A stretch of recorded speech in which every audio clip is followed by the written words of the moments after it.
అందరికీ నమస్కారం. నేను doctor Tejaswi, senior consultant obstetrics and gynaecology, Paramita hospitals, Kothapeta.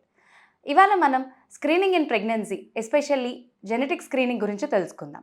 Genetic screening అంటే జన్యుపరమైన లోపాల కోసం ప్రెగ్నెన్సీలో చేసే అతి ముఖ్యమైన స్క్రీన్. దాంట్లో స్కానింగ్, కొన్ని blood test called as double markers, quadruple markers, NIPT and అది కన్ఫర్మ్ చేసుకోవడానికి ఆమ్నియోసెంటసిస్, ఇవన్నీ చాలామంది పేషెంట్స్ వింటూ ఉంటారు.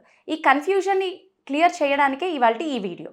సో డబుల్ మార్కర్స్ అనే టెస్ట్ 11 వీక్స్ టు 13+6 వీక్స్ వరకు చేస్తారు. అందులో ఒక స్కానింగ్, ఎన్టీ స్కానింగ్, ఆ స్కాన్లో కొన్ని basic measurements along with some soft markers like nasal bone, tricuspid regurgitation, ductus venosus flow and some మెజర్మెంట్స్తో పాటు ఈ బ్లడ్ టెస్టులు చేస్తారు.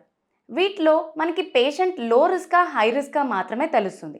లో రిస్క్ అంటే బేబీ ఎఫెక్ట్ అయ్యే అవకాశం తక్కువ, హై రిస్క్ అంటే అవకాశం ఎక్కువ.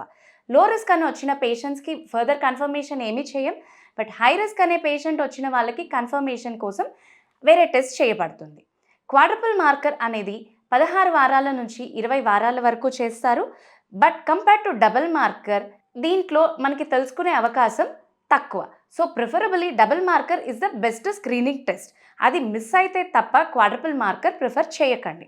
ద బెస్ట్ టెస్ట్ మిస్ అవ్వకుండా 11 to 13+6 వీక్స్లో డబుల్ మార్కర్ ఖచ్చితంగా చేయించుకునేలాగా చూసుకోండి.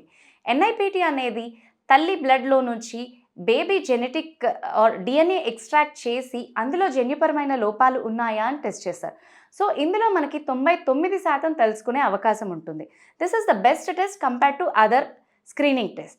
సో కన్ఫర్మేషన్ కోసం చేసేది ఆమ్నియోసెంటసిస్, అంటే తల్లి గర్భంలో నుంచి ఉమ్మనీరు తీసి జెనెటిక్ టెస్ట్ చేస్తారు. అందులో బేబీకి ఏమన్నా అబ్నార్మాలిటీ ఉంటే దీనికి ట్రీట్మెంట్, అంటే జన్యుపరమైన లోపాలకి ట్రీట్మెంట్ అంటూ ఏమీ లేదు.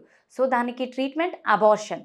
సో అది ఎంత ఎర్లీగా చేయించుకుంటే తల్లి ప్రాణాలకి మంచిది. సో కాబట్టి డబుల్ మార్కర్స్ ఆర్ అవసరమైతే ఎన్ఐపిటి ఎర్లియస్ట్గా చేయించుకోండి. Thank you.